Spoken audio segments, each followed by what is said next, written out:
What's up guys, Blazing Wrath here, and holy shit, we just got a surprise Tekken 8 announcement at the State of Play. Now, I didn't watch the State of Play. As a matter of fact, I was at work, so I didn't expect anything at the State of Play, so I really didn't give a shit until my buddy Jake texted me saying, hey, they're showing Tekken 8 in the middle of work. I'm just like, what? I need a link right now. Now, I could have gotten this video out sooner, but I was a bit tired after work, and I've watched this trailer probably multiple times. So what I want to do is just do a simple breakdown on gameplay aspect of what's going on here, because damn, this trailer does a really good job in mixing between gameplay and, you know, cinematic camera angles, which it's just a huge step up from Tekken 7 overall. And before I get into this breakdown, if you like fighting games like Tekken, or first-person shooters like Halo, and any survival horror games like Resident Evil, make sure to tap subscribe if you want to stick around, as those are the games I kind of cover. So, with that being said, let's get into this.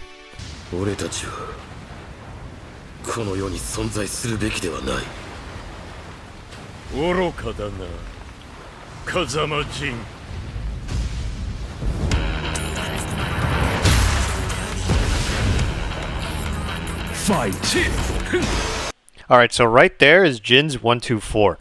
A lot of the moves shown here overall is all basically like familiar moves, so there's really no new moves shown throughout the trailer, which I do wonder what other moves or that are new that are going to be shown when Tekken 8 comes out, but this is Jin's 1-2-4.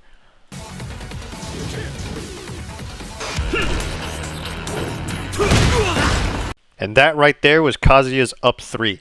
Now, again, the cinematic camera angles such as this, I wonder if like some of this is like, can this be like within the multiplayer? Like, do we have accesses? And I wonder if some of these camera angles are either like campaign exclusive or multiplayer exclusive. Because my god, I hope some of these like are actually in the multiplayer.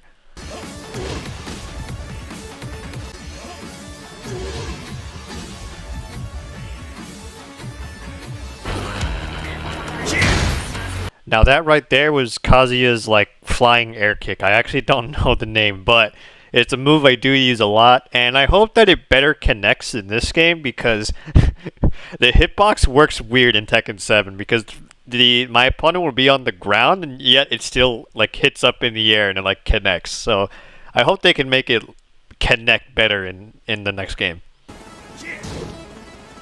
Something else I want to point out about Kazuya's air kick is that he does this off of a running stance, which is weird because in a couple of previous games, especially Tekken 7, you have to do a crouch dash to get access to that air kick. So I wonder if some moves are either getting like moved or some moves going to get easily accessible, but overall, just something I wanted to point out. Now right there is Jin's 2-1-4. Very good strength for him, not much to talk about, except for the amount of pushback on block, which is not the case in Tekken 7.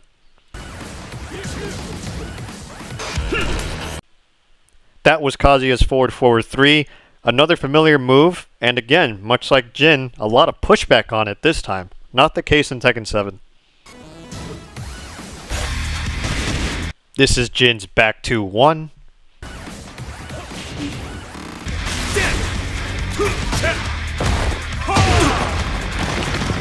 Now that, I believe, was Kazuya's down forward 3-2-1.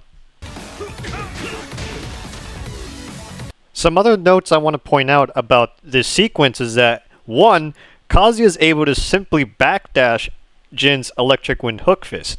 And this is something you can't really do in Tekken 7, as you need to kind of backdash a whole way. And, on top of that, with a nice whiff punish of down forward 3-2-1, the whole string connects, and not only that, you get this extra cinematic piece of fucking just badass shit with Kazuya pumping up his arm for the final hit. Now I wonder if this is actually like, again, like if that is that a cinematic campaign sequence, or is that actually part of the gameplay? If I had to make a choice, I hope that can be like a counter hit kind of gameplay, where if you land the 3-hitting string, it behaves like normally. But if you land it in a counter hit state, I hope that's actually what happens, where fucking Kazuya just pumps his fist for the last hit.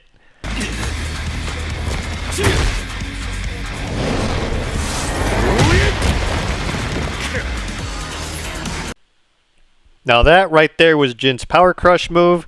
I hope Power Crushes don't come back in Tekken 7. That's always a cheesy move. Me and Jake are not a fan of it. Or at least I hope it's character specific, where not every character maybe needs it. Maybe certain characters can have it, like the tanky characters. It would make sense for the tanks to have it, like grapplers like King, Armor King, or Marduk. Because those guys are big. It makes sense for them to have some armored moves.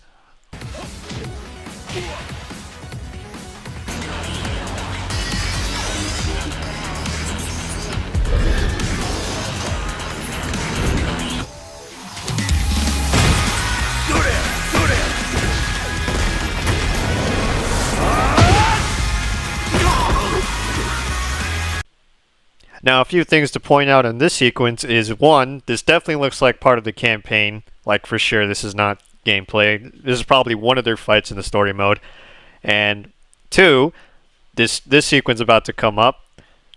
Jin does his crouch dash into 1, and then Kazuya does his classic down forward 2 for a counter hit. And then lands this really sick, devastating combo, which can be recreated in Tekken 7. And not only that, the final kick when that Kazuya lands and then Jin lands on the floor confirms the screw system.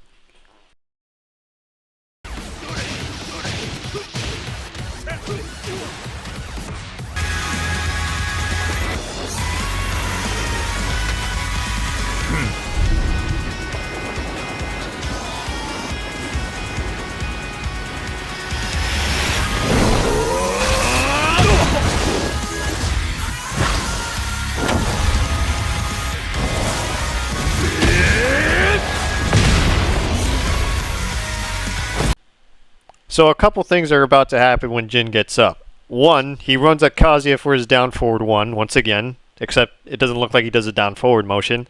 And two, Jin enters his devil form for a second, but I wonder if they're going to go the Ryu route and, there won't be Devil Jin anymore, and maybe some of his moves will transfer over to Jin. I kind of hope they don't. I hope Jin still has hack. I hope they combine Devil Jin and Jin together in one character. Kind of like with Kazuya, how he can access his devil form. And after that, he's going to do his Rage Art, which, by the way, that Rage Art looks very similar to something Kazuya has when he's in devil form. And then right after that, seems to be one of Jin's new outros, which is pretty fucking sick.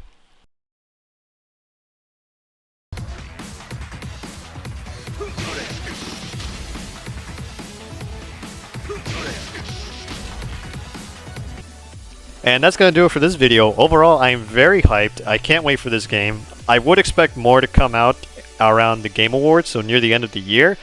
And there's plenty more to talk about. Like, of course, both Jin and Kazuya got new gloves, new pants designs, and, I just can't wait. So if you liked the video, leave a like, subscribe if you want to stick around. All my links are down in the description, and until next time, peace.